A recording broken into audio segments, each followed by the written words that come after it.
To celebrate 500,000 subs, I made 6 new shirts for you guys. Each one is based on a design style from a different decade, like this shirt inspired by the psychedelic style of the 1960s. The whole point of these shirts is that everyone will love them, but only fans will notice the hidden Pokemon in each design. So click the card above or the link in the description to check them out. Hey guys, Ron here, and welcome back to the series in which I document my walks around the world and create a few Pokemon based on what I saw on my walk. As I stroll, I usually point out all of the potential neat stuff I see that could make for some creative new Pokemon designs, and then we'll put them together and draw some cool Pokemon. So I hope you follow along and tweet at me some Pokemon you created using the stuff you see in this video, or even your own walks. Make sure to check out the previous episode by clicking the card on the top right corner, but for now let's focus on today's walk. This was recorded in April before the flowers could bloom, but right when the weather was becoming nice and warm. So basically the beginning of spring. And since I spent all the other seasons walking around my neighborhood, I thought we could finally step out and maybe go somewhere new. I decided it was time to show you guys the High Line on the west side of Manhattan. So let's go! The High Line used to be a train line that would run a few stories above the ground, but it was abandoned and eventually converted into an urban greenway, basically a garden path that is high in the sky and spans more than 20 blocks. You can see the old tracks that the trains ran through. It's super funny because New York used to be all forest, then became a huge city, so it's nice to see something like a railway going back to something natural, like a garden. Although again, this was before the flowers were blooming.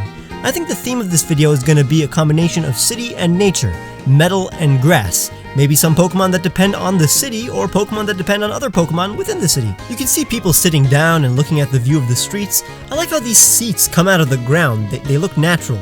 The tracks that are covered in grass are giving me ideas too. Perhaps a steel type that is covered in plants. This looks so futuristic. Look how the old train tracks are now part of the path, and you also get to see a lot of cool new architecture along the way, while still having a view of the old buildings. Maybe a Pokemon that represents both old and new. I love the combination of old train metal and new metal. But let's get closer to the new cone-shaped sculpture over there that just opened up actually. Look how huge this thing is. It actually looks alive, like it could be a legendary Pokemon with people living on it. Let's go on top of it. Right now I'm in the center, so let's climb this big boy and maybe get some more inspiration for this legendary Pokemon. I could take the elevator, but ain't nobody got time for that. I already walked 30 blocks and now I have to go up 10 flights of stairs? I'm gonna die. At least the view is pretty. It really does look like some kind of living environment, like a pine cone or hive. Look how alive it looks like from the top. It's actually super windy, so I'm scared of the camera blowing away. But seriously, as I look down from the top, I can finally understand what Pokemon I'm going to be making. It'll be our first legendary. How about a giant and ancient steel type that has a cone-shaped hollow back filled with endless amounts of plants in which Pokemon could eat and rest on?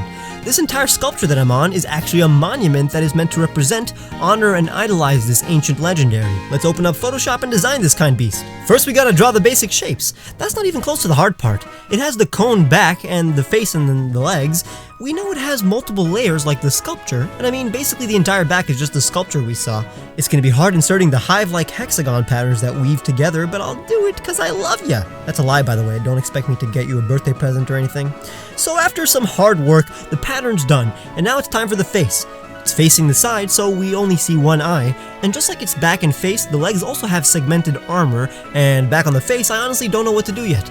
I experimented with different head shapes, but they all look whack, but I do like these patterns that I added to the face and legs. They make them look ancient. Very nice idea, me. But now I want the body parts that don't have armor to look like they're made of wood, or something like that since it's steel and grass type.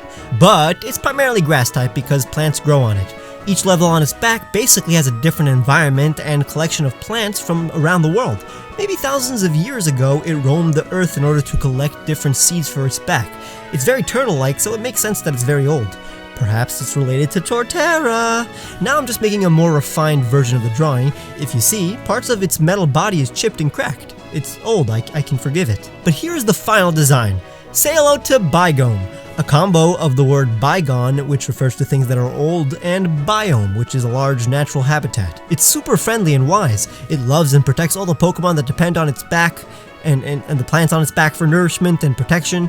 It'll even let any human it trusts to seek shade under its trees or eat from its fruit. And even if the human was to somehow abuse the trust of the legendary Pokemon, Bygome can just order all the Pokemon on its back to attack the human. But that rarely happens. It has gained humanity's respect as it was the first to protect those who were worthy and, give them seeds to plant, farms and Food's important. It roamed the earth so that its back would be filled with all the plants possible. It's the ultimate garden. That's actually the name of its ability, Ultimate Garden. It's a bit OP, but it's a legendary. It has a 100% chance of having whatever berry it needs, which means that it could heal whatever status effect it has, or use a citrus berry if it isn't in need of a status healing berry. It can only use one berry per battle though, but this allows him to use the empty item slot for other things. However, it's super slow, but damn is that defense phenomenal. But we're not done yet with this concept. How about creating one of the Pokemon that tends to inhabit the backs of Bygone? In real life, there are birds called Egyptian plovers who share a symbiotic relationship with Nile crocodiles. They swoop into the crocodile's mouth and eat the decaying meat in their teeth. They get a meal and the crocodile gets all clean as long as it doesn't eat the birds. So how about we make a bird that eats the poisonous and harmful berries on Bygone? So let's make that bird! And it will definitely evolve too. Obviously I'm starting with the basic body shape. I want to make sure it doesn't look exactly like a plover, so it's going to have a big cute head like all the other regional first stage birds.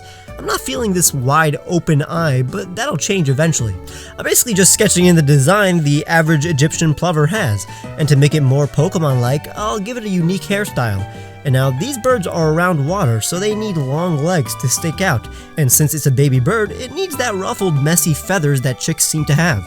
Now I'm finally fixing that eye. Having it squint like that makes it super cute. Just fixing up the sketch, and all that's left to do is color in the black pattern since it's gonna be its signature look. But its colors are gonna be a huge part of the design, but before we see them, let's work on the evolved form. It's basically just an adult plover, so its head is smaller and its design is more aerodynamic, I guess. I want its body to flow, so the black pattern is gonna be more minimal and fluid. The eyes can finally be more angry and birdy, but I still want him to have a cool smile. This guy's pretty cool, and, you know, to show it, the hair is slit back. The wings are still long, and the legs are still long too, but it took me some time to get the pose right, and now I'm shading in the black for good measure. And there you have it! Poilover, the poison-loving plover, evolves at level 25 into Involuver, the invulnerable plover. Poilover has the immune ability. Poisons don't hurt it, but depending on which berry it holds, it evolves into a different colored Involuver based on the effects of the berry it had upon evolution. Orange Involuver can't be burnt, blue can't be frozen, yellow can't be paralyzed, purple can't be poisoned, and pink can't be confused. That's why it's so appropriate that Poilover has multiple colors like an Egyptian plover. Hopefully that's a cool and useful gimmick. Honestly, birdwatching would probably be a fun hobby for a Pokemon fan like me. I'll look into it, but back to the walk. I'm gonna get back on the High Line so we can make our way to Chelsea Market. Just like how the High Line was a converted train line, the Chelsea Market is an indoor market that was converted from an old Nabisco factory. This is where the Oreo was invented. There is every single kind of store here. Naturally, I entered the Asian memorabilia store, chock full of things that inspired various Pokemon and other aspects of Japanese media. These Darumas are what inspired the Darumaka line. Those lions inspired Pokemon like Entei and Arcanine. These Geodes inspired Gigalith and Geodude. This Dreamcatcher helped improve Lunala's design. Maybe we can make a full-on Dreamcatcher Pokemon though. Honestly, everything here has an exquisite pattern that we can use to design any Pokemon really. But a majority of this market is food related, and that's not a bad thing, just not a lot of inspiration for Pokemon. You see, this used to be a factory, so the pipes are still part of the design. I love how they're integrated. A Pokemon that lives in a well or just pipes ain't bad. By the way, this is where the New York YouTube space is, but we're not gonna see that. This is also where they shot a lot of famous Food Network shows like Emerald and Iron Chef. How about a Pokemon that is related to spices somehow? I don't know. I just love New York. You can have taco stands near a Korean bar. That's what I like to see. I'm still attracted to the pipes though. Usually they make a space look ugly, but here it just works.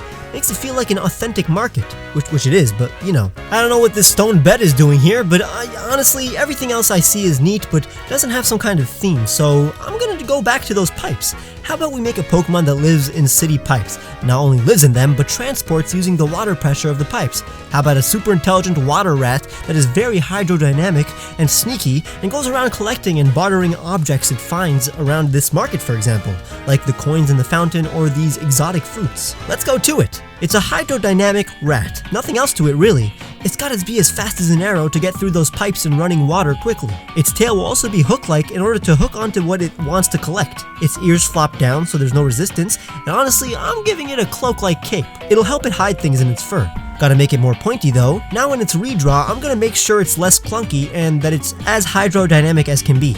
like a missile, and most importantly, its hands and legs are webbed. It's aquatic like a muskrat, and finally, I have the idea to show its precious cargo, some of the jewels it's collected today. And here it is, Hydrat. It's a combination of hydro for water and rat, but also sounds like hiding, that's kind of what it does every day.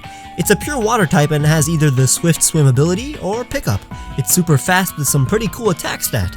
Set up some rain and this thing will be sweeping like a pro. It's actually super social, but knows when to run away when necessary, cause ultimately it doesn't want the money and jewels it has, but rather wants to barter and trade them for even better things that it actually wants and needs. It's super smart and may have evolved from some lab rat that ended up in the sewers. So be smart like Hydrat and leave a like if you enjoyed. And of course, to show your support for this series, please check out the previous parts if you haven't. Make sure to subscribe and follow me on Twitter to show me what you came up with, and check the description for the music I used, the shirts I made, my Patreon where you can get cool rewards like seeing my videos days early, and if you don't have a Patreon account, you can always become a member by clicking the join button. I'll see you guys very soon. I said button weirdly.